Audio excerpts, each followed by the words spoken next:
Good evening, one and all. So today our topic is traditional knowledge versus Western knowledge, and this concept is being carried out as a group discussion activity with third CSD students and myself, Kanita Arthi from CSD department, SNS College of Engineering.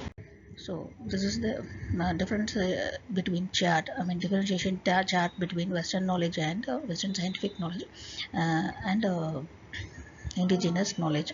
So this indigenous knowledge, as we can see, this is qualitative, and the other party is quantitative metrics, and this is the indigenous knowledge is intuitive, and whereas Western scientific knowledge is rational, and indigenous knowledge is holistic, and Western scientific knowledge is reductionistic, whereas the indigenous knowledge is moral and spiritual based, whereas this Western scientific knowledge is supposedly value free, and indigenous knowledge is this considers mind and matter together, whereas the Western scientific knowledge considers is known for its mechanistics instincts, and then indigenous knowledge is based on empirical observation, whereas Western scientific knowledge is based on experimentation and systematization, and indigenous knowledge is generated and held by the users themselves, and Western scientific knowledge is generated by specialists,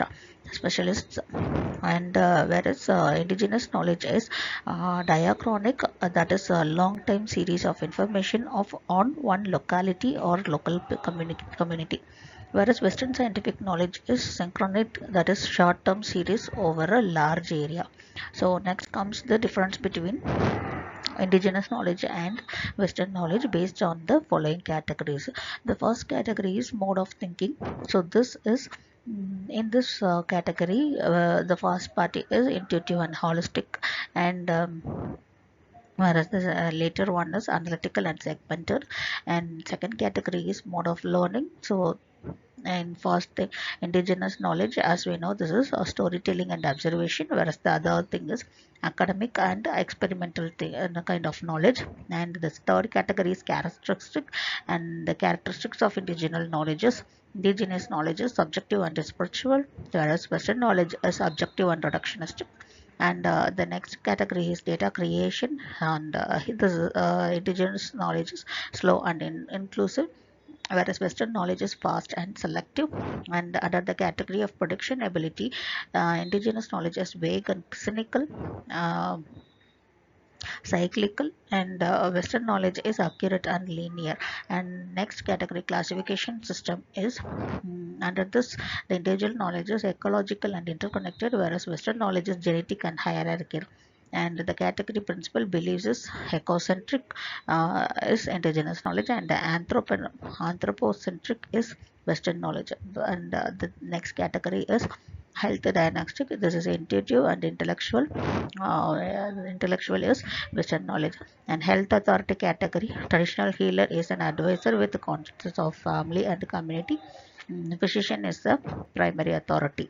So this has been followed by this pyramid graph, where we can see the indigenous health system and Western health system as an example, or the category taken here. So as we observe, this is split into two different pyramids. So whereas in left side you can see indigenous health system, which consists of shaman, corandro, traditional midwives, grandparents, family members. So this is top to bottom, and then whereas in the other side you can see obstetrician, general practitioners, professional midwife, community health workers and family members. So general knowledge held by most of the group people, and specialized knowledge held by specialists, and culturally safe interaction, the two system comes together. So this, as we see, the both system also enables the growth of the community. So this will be taken into the discussion of this case study. So as you see, you can see the case study followed by the students discussion as an activity. Thank you. Hello everyone, I'm Pradesh Gavan. நம்ம கொடுத்துருக்க topic என்னன்னா educational change ஒரு educational impact தான். So for example முன்னாடிலாம் பார்த்தீங்கன்னா ஃபுல்லாக வந்து வகுப்பு முறை தான் இருந்துச்சு. நம்ம டேரெக்டாக ஸ்கூல்ஸ்க்கோ காலேஜஸ்க்கோ போயிட்டு கற்றுக்க முடியல. இப்போ பார்த்தீங்கன்னா டோட்டலி ஆப்போசிட்டாக இருக்குது. எப்படின்னா இப்போ நமக்கு வந்து ஒரு ஸ்கூலோ காலேஜோ இப்போ நமக்கு தேவையில்லை, இன்டர்நெட் ஓப்பன் பண்ணால் நம்மளால் முடிஞ்சதை படிச்சுக்கலாம். என்னை பொறுத்த வரைக்கும் இது ஒரு நல்ல அட்வான்டேஜ் இருக்குன்னு நான் நினைக்கிறேன். என்னோட பர்சனலாக நான் என்ன இம்ப்ரூவ் ஆகிருக்கு தியரட்டிக்கல் நாலேஜ் மட்டும் இல்லாமல் ப்ராக்டிக்கல் நாலேஜ் வந்து ரொம்ப இம்ப்ரூவ் ஆகிருக்கு. என்ன ஃபீல்டாக இருந்தாலும் of the fields practical knowledge ரொம்ப அவசியம். ஒரு ஃபீல்டுக்கு ப்ராக்டிக்கல் நாலேஜ் இருக்க அவங்க எக்ஸ்பீரியன்ஸும் கெயின் பண்ணுவாங்க. ஓகே, நான் ரிஷி சொன்னதை வந்து பார்ஷியாக பண்ணிக்கிறேன். ஏன்னா இப்போது ப்ராக்டிக்கல் நாலேஜ் அவர் என்ன சொல்லுவாங்கன்னா தியரி நாலேஜ் ப்ராக்டிக்கல் நாலேஜ் இருந்தால் நல்லா இருக்குன்னு சொல்லுவாங்க. பட் ப்ராக்டிக்கல் நாலேஜ் வச்சு மட்டும் நம்மளால் எதுவும் பண்ண முடியாது. தியரி நாலேஜ் நமக்கு கொஞ்சம் தேவைப்படுது. ஸோ அதான் ப்ராக்டிக்கல் நாலேஜும் நமக்கு தேவை, தியரி நாலேஜும் தேவைப்படுது எனக்கு. ஆமாம், ஹரிசங்கர் சொன்னது கரெக்டு தான். ஆனால் ஜென்ரலாக இப்போ இருக்கிறதுலாம் வந்து வெறும் டெம்பரவரி மெமரியாக தான் இருக்குன்ட்டு நான் நினைக்கிறேன். ஏன்னு சொல்கிறேன்னா, எங்கள் அம்மா தான் வந்து கிட்டத்தட்ட அவங்களுக்கு ஒரு 50 வயசு கிட்ட ஆகுது. அவங்க வந்து அவங்க 10th 12th படித்ததெல்லாம் கூட நான் படிக்கும்போது வந்து இது இப்படி அது இப்படின்னு சொல்லுவாங்க. ஆனால் இப்போ நானும் சரி, இல்லை நான் மேக்ஸிமம் நான் பார்த்த எல்லாருக்கும் சரி, அவங்க படித்தது ஒரு வெறும் டெம்பரவரியாக தான் இருக்குது. அவங்களுக்கு அது ஞாபகம் இருக்கான்றதுக்கும் இல்லை. ஸோ அந்த காலத்தில் படித்தது வந்து தியரட்டிக்கலாக இருந்தாலும் அவங்க மெமரபிளாக இருக்குங்கிறது. பிரதீஷோட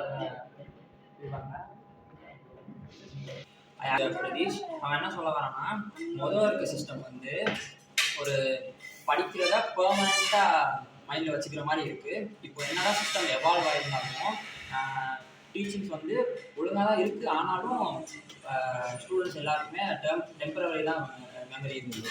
ஏன்னா அது வந்து ஸ்டூடெண்ட்ஸ் வந்து ஒழுங்காக கிளாஸில் இருக்கிறது இல்லை. அதனால தான் நான் சொல்கிறேன். ப்ளஸ் இந்த எஜுகேஷன் என்னன்னா நம்மளுக்கு வந்து லைஃப் மேனர்ஸும் டீச் பண்ணுது. நம்ம சும்மா எஜுகேஷன் வந்து இந்த வேலைக்கு போகிறது இதுக்கு மட்டும் இல்லாமல் மெயினாகவே எஜுகேஷன் வந்து மேனரிசம்காக தான்ட்டு எனக்கு தெரிஞ்சு நான் சொல்கிறேன்.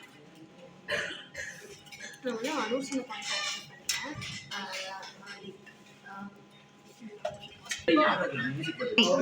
ஏன் வந்து படிச்சது இப்போ வரைக்கும் ஞாபகம் இருந்துச்சுன்னா, அவங்க வந்து கன்சிஸ்டண்ட்டாக அந்த லெவல் அப்படியே மெயின்டைன் பண்ணிகிட்டே இருந்தாங்க. அவங்க வந்து எக்ஸாமுக்கு முந்தின நாள் படிக்கிறது அப்படி இல்லாமல் அப்படியும் படித்தாங்க. பட் அந்த கண்டினியூஸ் ஃப்ளோ இருந்துச்சு. அந்த வந்து பிரேக் இல்லாமல் படிச்சனால தான் அவங்களால இன்னுமே ஞாபகம் வச்சுக்க முடியுது. அப்பயும் சரி இப்பயும் சரி கான்டென்ட் என்றைக்குமே ஒன்றா தான் இருக்குது. பட் படிக்கிற மைண்ட் செட் தான் ஒரு சிலருக்கு மாறுது. எல்லாத்துக்குமே மாறுதுன்னு சொல்ல முடியாது. ஒரு சிலருக்கு மட்டும் மாறுது. மைண்ட் செட் பற்றி பேசுகிறாங்க. கிட்டத்தட்ட அதே தான் அவங்க சொல்ல கரெக்ட். படிக்கிறவங்க வந்து எல்லா மைண்ட் செட்லையும் பேசுவாங்க. படிப்பாங்க எப்படின்னா மக படிக்கிறவங்க இருக்காங்க, புரிஞ்சு படிக்கிறவங்க புரிஞ்சு படிச்சுட்டாங்கன்னா அவங்க அந்த கண்டென்ட்டை வந்து அவங்க அடுத்த லெவலுக்கு எடுத்துப்பாங்க. மக பண்ணாங்கன்னா அவங்க 2 எக்ஸாம் எழுதி முடிச்சிட்டாங்கன்னா அதோட முடிச்சாங்க. எனக்கு தெரிஞ்சு போல ப்ரைவேட் ஸ்கூல்ஸ் எல்லாமே மார்க்குக்காக அவங்க வந்து புரிஞ்சு சொல்கிறத விட மக பண்ணுறதுக்கு என்ன வேலையோ அதான் பண்ணுறாங்க. இப்போ நிறைய ப்ரைவேட் ஸ்கூலில் அதான் சில பாயிண்ட் நான் வந்து அக்செப்ட் பண்ணிக்கிறேன். நம்மளுக்கு அந்த காலத்தையே காட்டும்போது எப்படி பண்ணாங்கன்னா, நீங்கள் நல்லா படிங்க, நீங்கள் மார்க் மட்டும் வாங்க அப்படின்னு நம்ம பார்க்குற லைக் நம்ம ரிலேட்டிவ் சைடாக இல்லை சினிமாஸ் ஆகட்டும் அவங்க நல்லா படிக்கிறாங்க. திடீர்னு எப்படியோ உங்களுக்கு ஒரு ஜாப் படிச்சுட்டு போயிடறாங்க. ஆனால் எப்படி இந்த ஸ்கில்ஸ் டெவலப் பண்ணலாம், கம்யூனிகேஷன் ஸ்கில் ஆகட்டும், மேனரிசம் ஆகட்டும், அதை பற்றி டீப்பாக எதுலேயுமே சொல்லுவாங்க.